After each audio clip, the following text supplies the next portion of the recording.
Salut tout le monde et bienvenue sur ce premier épisode du podcast magique. Donc dans cet épisode, je reviens sur la critique du Roi Lion, donc le film live, en compagnie de GG qui sera mon premier invité et qui va aussi donner son avis sur ce film. C'est parti. Vas-y, commence. Et salut tout le monde et bienvenue sur cette nouvelle vidéo de critique donc avec GG. Donc on va vous faire une critique du Roi Lion à deux, parce que oui on est deux. Donc du coup vu qu'on a vu tous les deux le Roi Lion, on va vous dire ce qu'on en a pensé. Commence.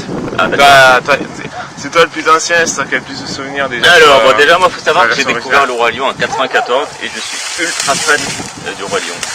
Voilà, donc j'ai eu la chance de le voir au cinéma quand j'étais petit.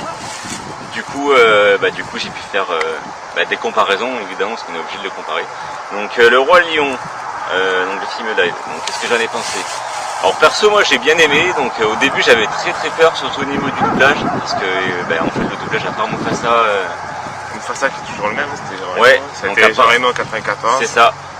Sinon il est totalement différent, puisque pour Timon par exemple c'est Jamel Debbouze, pour Pumba je sais plus... C'est... Merde, il a joué dans... il a fait le doublage dans Toy Story aussi maintenant. Ouais c'est les deux mêmes que de Toy Story, dans Toy Story en gros. Donc Jamel Debbouze est son acolyte on va dire, pour Timon et Pumba. Donc pour les autres je sais plus les noms. T'as Simba adulte, c'est... Ah oui Steve. Ouais. Nala, c'est comment elle s'appelle, celle qui chante, la chanteuse. Je me rappelle plus son nom. Et après les autres, j'ai oublié.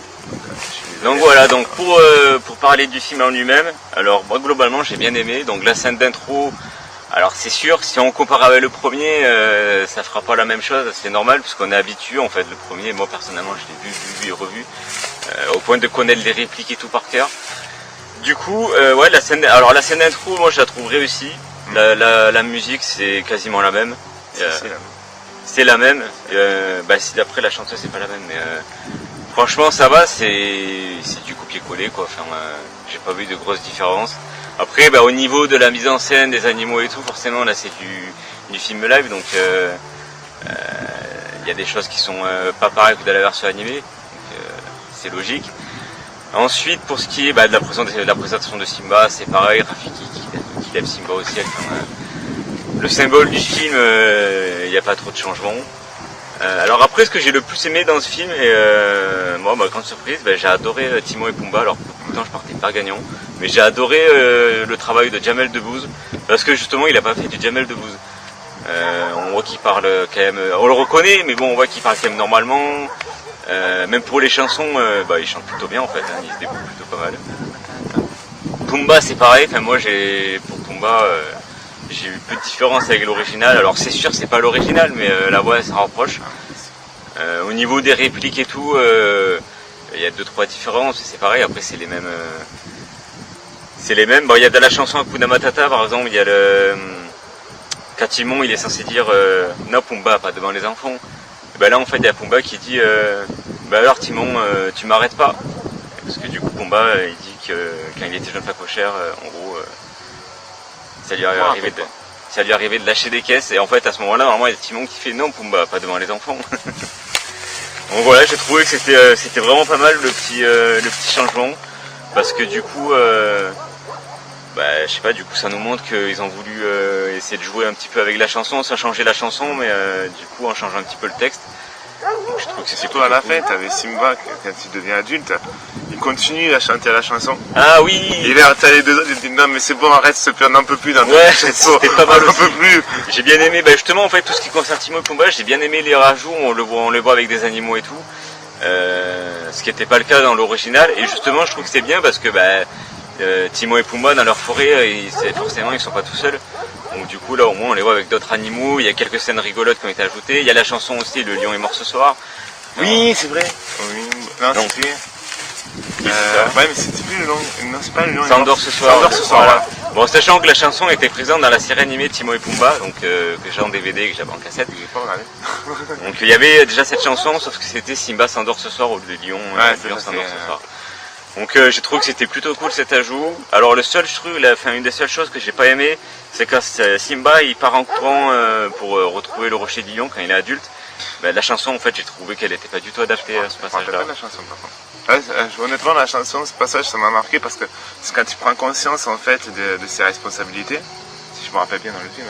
Ouais. Ça, quand tu vois l'esprit de Mufasa arriver parmi les étoiles et tout ça, tu prends quoi ça, cette responsabilité, là il court rejoindre Nala. La chanson m'a pas marqué moi.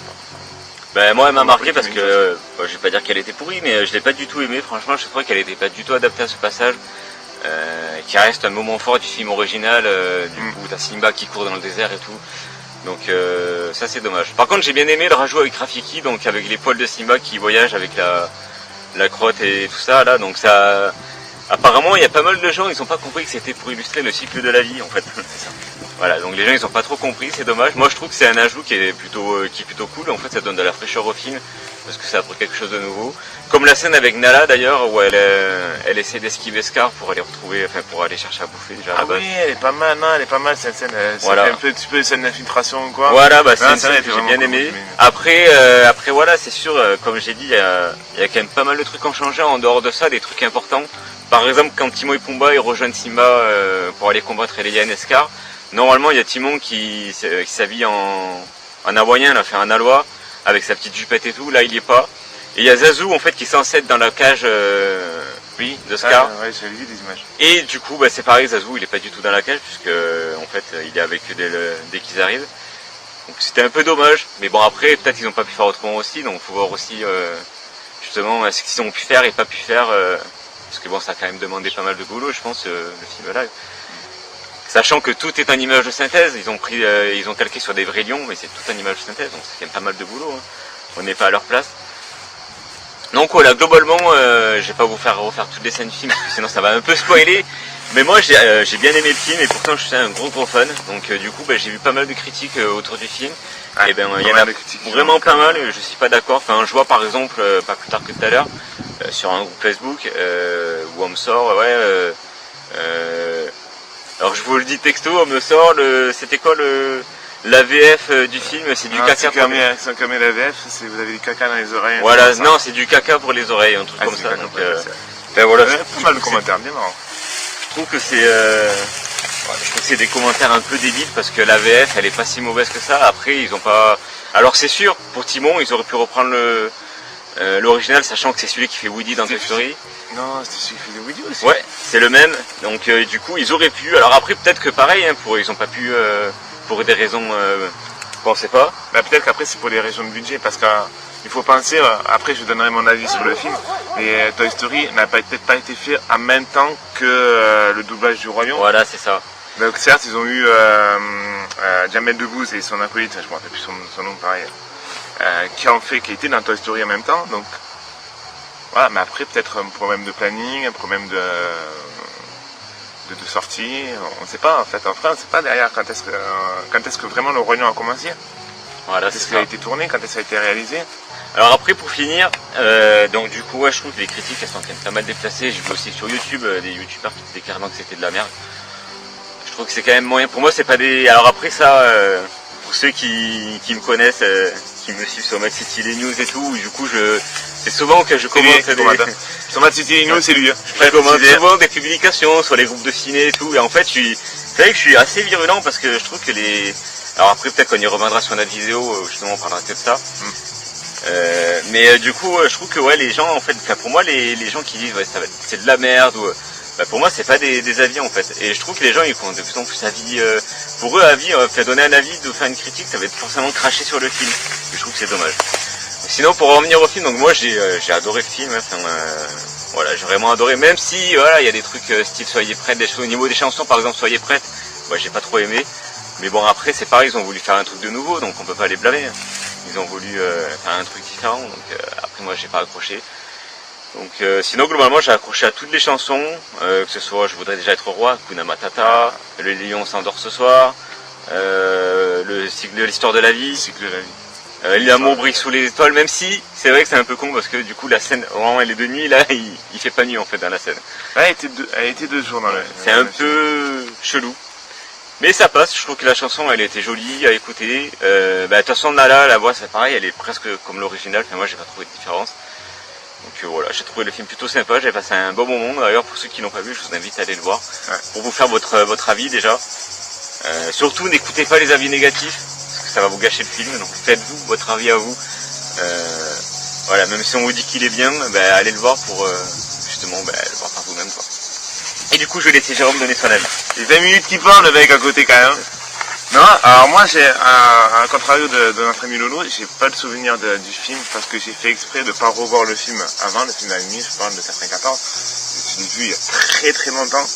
Et là je me suis dit non, je vais pas le revoir avant. Je me suis dit je vais y aller comme si j'allais voir un film, un nouveau film qui sortait au cinéma, même si je savais à quoi m'attendre dans le film, je le connais par cœur. J'ai une petite anecdote d'ailleurs sur la chanson Cycle de la vie. Je vous jure, j'avais ma bouteille de coca avec moi. Je sais pas si je t'avais raconté, je crois pas.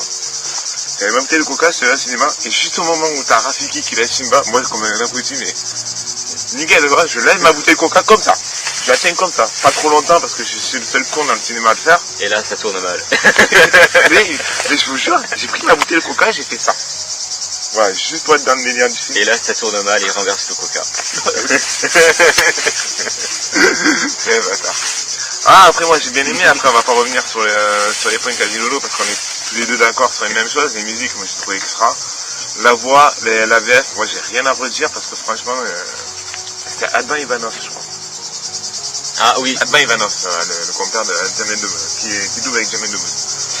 Et moi j'ai totalement adoré, moi j'étais vraiment dans l'esprit du Roi Lion, je me suis retrouvé comme si j'étais en 94, je me rappelle pas si je suis allé le voir au cinéma, mais je me suis retrouvé enfant quoi, j'étais là, du rêve quoi, j'étais là. Alors après oui, il y a quelques petits défauts, c'était John Favreau je crois qui a réalisé le film, tu diras son montage si tu ne pas, qui est le réalisateur du livre de la jungle, celui qui avait réalisé le live du livre de la jungle.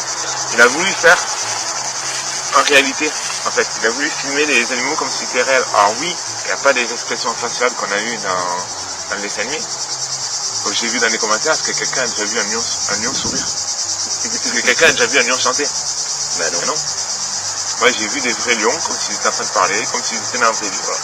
J'avais pas envie de voir un copier-coller du dessin animé, j'avais pas envie de voir un environnement réel avec des personnages des animés quoi. J'avais envie de voir vraiment des animaux qui se déplacent dans la nature, qui marchent et tout ça. Même quand t'as la scène, quand t'as Simba qui marche sur les traces de son père, tu sais là, quand il pose sa patte sur la grosse patte, je trouve ça extra quoi, ouais. Jean Reno il m'a vendu du rêve, j'étais comme un fou, j'ai dit ouais, voilà. Ah après moi j'ai totalement adoré Rafiki, voilà, même si on le voit, 5 minutes dans tout le film, il est quand même là. Il donne un coup de main pour le combat final avec son bateau. En mode ninja, comme dans l'original. Ah, le terme de deux, il a éliminé les hyènes, sont. J'avais complètement occulté par contre Zazu, l'oiseau. L'avion. Donc, fallait bien que je passais là-dessus de la vidéo. Zazu est un avion. Je l'avais complètement occulté, et ça à faute à Kino Meurtre 2, Et il y avait quelques scènes qui, alors tu me diras si je me trompe, qui n'étaient pas dans le dessin animé. Et en fait, il a donné plus d'ampleur à la femme de Mufasa. Ah, Saravi, ouais. Voilà. Tu vois, il y a 2 scènes, je crois, où tu vois Scar en train de manger, parce que oui, quand Scar prend spoil un peu, quand le méchant prend le possession de la Terre des Lions, t'as toute la Terre des Lions qui s'appauvrit. Et du coup, les lions n'ont plus rien à manger, donc il propose une alliance avec la femme de Mufasa pour qu'elle devienne sa reine. Et bien sûr, elle n'accepte pas. Et t'as une deuxième scène où c'est pareil, et elle n'accepte pas, et après on enchaîne sur Nala qui essaie de s'enfuir discrètement, et ça j'ai bien aimé. Ah, après, je vais pas revenir sur ce qu'il a dit Loïc, c'est vrai que quand on voit des commentaires sur YouTube, n'écoutez pas les commentaires. Après, nous, on en donne un avis, on n'est pas non plus objectif dedans, parce que on est tous les deux fans du Roi Lion, du dessin animé à la base, donc, on va l'intérêt d'avoir, je pense, moi, je suis allé voir avec des jeunes enfants, quoi, je suis là, c'est comme ça, quoi, j'étais suricate dans le cinéma, quoi. Voilà. Après, voilà, faites-vous votre propre avis, comme on le dit toujours, faites-vous votre propre avis. En fait, si, vous pouvez prendre en compte des avis, mais quand j'en vois certains qui vont se baser sur des avis négatifs qui sont même pas fondés, c'est con, ils vont passer à côté d'un film. Le nombre de films que j'aurais pas vu, si j'aurais écouté les avis négatifs. Juste pour en prendre un, en en citer qu'un, et je le dis toujours en termes d'exemple, c'était, ou encore, t'étais encore ici, on était chez moi, on était en train de se dire, putain, qu'est-ce qu'on va regarder comme film cet après-midi, au cinéma. Lucie. C'était le film Lucie. Si tiens, on va essayer de... Alors lui, il regarde sur Allociné, les commentaires, le film nul, le film nul, le film nul. Ah bah allez le voir le film pour voir s'il est nul. Et en fait, quand on a bien aimé tous les deux. Voilà. Donc faites-vous votre propre avis, n'écoutez pas les autres. Vous pouvez prendre des avis positifs comme des avis négatifs, hein.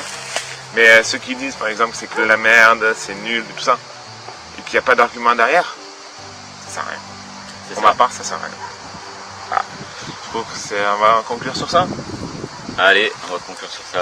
Sur ce, tchuss. Et Hakuna Matata. Allez. Et voilà, c'est déjà la fin de ce podcast magique. Donc j'espère qu'on vous aura donné envie de voir Le Roi Lion. Quant à moi, je vous dis à bientôt pour de nouveaux podcasts magiques.